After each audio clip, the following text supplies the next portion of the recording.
আন্তর্জাতিক মুদ্রা তহবিল আইএমএফ গত সপ্তাহে পাকিস্তানকে $100 কোটি ঋণ সহায়তা অনুমোদন করেছে। এই পদক্ষেপের তীব্র বিরোধিতা করেছে ভারত, কারণ সে সময় দুই পরমাণু শক্তিধর প্রতিবেশীর মধ্যে সামরিক সংঘাত চলছিল। পরে অবশ্য যুক্তরাষ্ট্রের মধ্যস্থতায় যুদ্ধবিরতিতে গেছে দুই দেশ। ভারতের আপত্তি সত্ত্বেও আইএমএফ বোর্ড পাকিস্তানের জন্য $700 কোটি ঋণের দ্বিতীয় কিস্তি অনুমোদন করেছে। আইএমএফ বলেছে, পাকিস্তান তাদের কর্মসূচি জোরালোভাবে বাস্তবায়ন করছে। এর ফলে দেশটির অর্থনীতির পুনরুদ্ধারও হচ্ছে। আন্তর্জাতিক এই সংস্থাটি আরও বলেছে, জলবায়ু ঝুঁকি ও প্রাকৃতিক দুর্যোগের মুখে পাকিস্তান যাতে অর্থনৈতিকভাবে আরও স্থিতিশীল হতে পারে, সেজন্যই তারা সহায়তা চালিয়ে যাবে। আইএমএফের এই সিদ্ধান্তের ফলে ভবিষ্যতে পাকিস্তানের জন্য সংস্থাটির কাছ থেকে আরও প্রায় $140 কোটি তহবিল পাওয়ার সুযোগ তৈরি হবে। Walton is a global brand. World class innovation নিয়ে ওয়ালটন এখন দেশের সীমানা পেরিয়ে পৌঁছে গিয়েছে 50টিরও বেশি দেশে। ওয়ালটন, ঘরে ঘরে, বিশ্বজুড়ে। কঠোর বিবৃতির মাধ্যমে এই সিদ্ধান্তে উদ্বেগ প্রকাশ করেছে ভারত। দিল্লি এর পেছনে দুটি কারণ দেখিয়েছে। দিল্লি বলছে, সংস্কার বাস্তবায়নে পাকিস্তানের বাজে ইতিহাস রয়েছে, তাই এই ধরনের ঋণ সহায়তার কার্যকারিতা নিয়েও প্রশ্ন তুলেছে দিল্লি। তবে এর চেয়েও বড় কথা হলো, ভারত আশঙ্কা প্রকাশ করেছে এই তহবিল রাষ্ট্রীয় মদতপুষ্ট আন্তঃসীমান্ত সন্ত্রাসবাদে ব্যবহার হতে পারে, যে অভিযোগ ইসলামাবাদ বরাবরই অস্বীকার করে আসছে। ভারত আরও বলেছে, এর মাধ্যমে আইএমএফ নিজেকে এবং দাতাদেরকে খ্যাতির ঝুঁকিতে ফেলছে। এটি বৈশ্বিক মূল্যবোধের সঙ্গে উপহাস। ভারতের অবস্থান নিয়ে আইএমএফের কাছে জানতে চেয়েছিল বিবিসি, তবে আইএমএফ এই বিষয়ে কোনো জবাব দেয়নি। তবে পাকিস্তানি বিশেষজ্ঞরা স্বীকার করেন যে দিল্লির প্রথম যুক্তিতে কিছুটা সত্যতা রয়েছে। পাকিস্তান 1958 সাল থেকে বর্তমান সময় পর্যন্ত 24 বার ঋণ সহায়তা পেয়েছে, কিন্তু জনপ্রশাসন উন্নত করার জন্য কোনো অর্থপূর্ণ সংস্কার করেনি। যুক্তরাষ্ট্রে নিযুক্ত পাকিস্তানের সাবেক রাষ্ট্রদূত হোসেইন হাক্কানি বিবিসিকে বলেছেন, আইএমএফ এর কাছে যাওয়া মানে আইসিইউতে যাওয়া। কোনো রোগী যদি 24-25 বার আইসিইউতে যান, তাহলে বুঝতে হবে সেখানে কাঠামোগত সমস্যা রয়েছে, সেগুলোর সমাধান করা দরকার।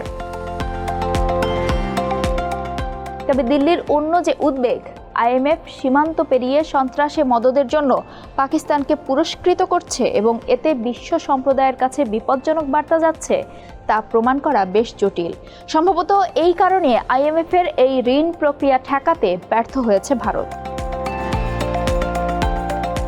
বিশ্লেষকদের মতে, পাকিস্তানকে ঋণের পরবর্তী কিস্তি দিতে বাধা দেয়ায় ভারতীয় কূটনৈতিক প্রচেষ্টা মূলত প্রতীকী ছিল, কারণ আইএমএফের সিদ্ধান্ত গ্রহণ প্রক্রিয়ায় ভারতের প্রভাব খুবই সীমিত। আইএমএফ বোর্ডের 25 জন সদস্যের মধ্যে ভারতও একটি, ফলে স্বাভাবিকভাবেই আইএমএফে ভারতের প্রভাব সীমিত। ভারত আইএমএফে 4টি দেশের একটি গোষ্ঠীর প্রতিনিধিত্ব করে। এই গোষ্ঠীর সদস্য হল শ্রীলঙ্কা, বাংলাদেশ এবং ভুটান। বিপরীতে পাকিস্তান মধ্য এশিয়া গোষ্ঠীর অংশ। এই অংশের প্রতিনিধিত্ব করে ইরান। জাতিসংঘের মতো আইএমএফে এক দেশ এক ভোট পদ্ধতি নেই। আইএমএফ বোর্ডের সদস্যদের ভোটাধিকার নির্ভর করে একটি দেশের অর্থনীতির আকার এবং এর অবদানের উপর। এই পদ্ধতি ক্রমশ সমালোচিত হচ্ছে। অভিযোগ, এটি উন্নয়নশীল অর্থনীতির চেয়ে ধনী পশ্চিমা দেশগুলোকে বেশি সুবিধা দেয়। উদাহরণস্বরূপ, যুক্তরাষ্ট্রের ভোটের শেয়ার সবচেয়ে বেশি 16.49%, আর ভারতের শেয়ার মাত্র 2.6%। এছাড়া আইএমএফের নিয়ম অনুসারে কোনো প্রস্তাবের বিরুদ্ধে ভোট দেওয়া যায় না। বোর্ডের সদস্যরা প্রস্তাবের পক্ষে ভোট দিতে পারেন বা ভোট দেওয়া থেকে বিরত থাকতে পারেন, আর বোর্ডের সিদ্ধান্তগুলো ঐকমত্যের ভিত্তিতে নেওয়া হয়। নাম প্রকাশে অনিচ্ছুক এক অর্থনীতিবিদ বিবিসিকে বলেছেন, এই ব্যবস্থায় ক্ষমতাধর দেশের স্বার্থ রক্ষার প্রবণতা স্পষ্ট।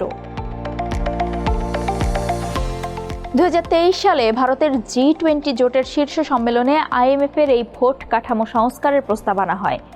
সাবেক ভারতীয় আমলা এন.কে সিং এবং সাবেক মার্কিন অর্থমন্ত্রী লরেন্স সামার্স এক প্রতিবেদনে বলেন, ভোটাধিকারকে আর্থিক অবদানের সঙ্গে যুক্ত না রেখে গ্লোবাল নর্থ ও গ্লোবাল সাউথের মধ্যে ভারসাম্য আনতে হবে। তবে এই সুপারিশ বাস্তবায়নে এখনও কোনো অগ্রগতি হয়নি। এখানে গ্লোবাল নর্থ মানে শক্তিশালী ও প্রভাবশালী ধনী দেশ, আর গ্লোবাল সাউথ মানে উন্নয়নশীল ও তুলনামূলকভাবে পিছিয়ে থাকা দেশ। আইএমএফের নিজস্ব নিয়মে সম্প্রতি করা পরিবর্তনও এই পরিস্থিতিকে আরও জটিল করেছে। 2023 সালে সংস্থাটি যুদ্ধে থাকা ইউক্রেনকে $15.5 বিলিয়ন ঋণ দিয়েছে, যে পদক্ষেপ এর আগে কখনো দেখা যায়নি।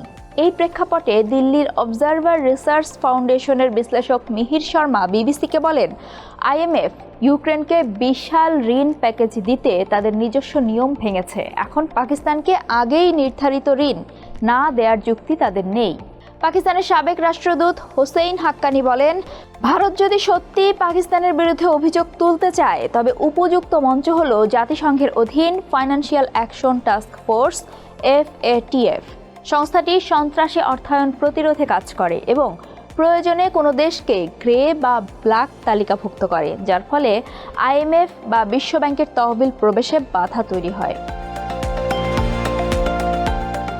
তবে বাস্তবতা হলো 2022 সালে পাকিস্তানকে আনুষ্ঠানিকভাবে গ্রে বা ধূসর তালিকা থেকে বাদ দিয়েছে FATF। এছাড়া আইএমএফ এর অর্থায়ন প্রক্রিয়া এবং ভেটো ক্ষমতা সংস্কারের জন্য ভারতের আহ্বান তাদের জন্য দোধারি তলোয়ার হতে পারে, কেননা এই সংস্কার অনিবার্যভাবে দিল্লির চেয়ে বেইজিংকে বেশি ক্ষমতা দেবে। আর ঐতিহাসিকভাবেই চীনের ভেটোর শিকার হয়েছে ভারত।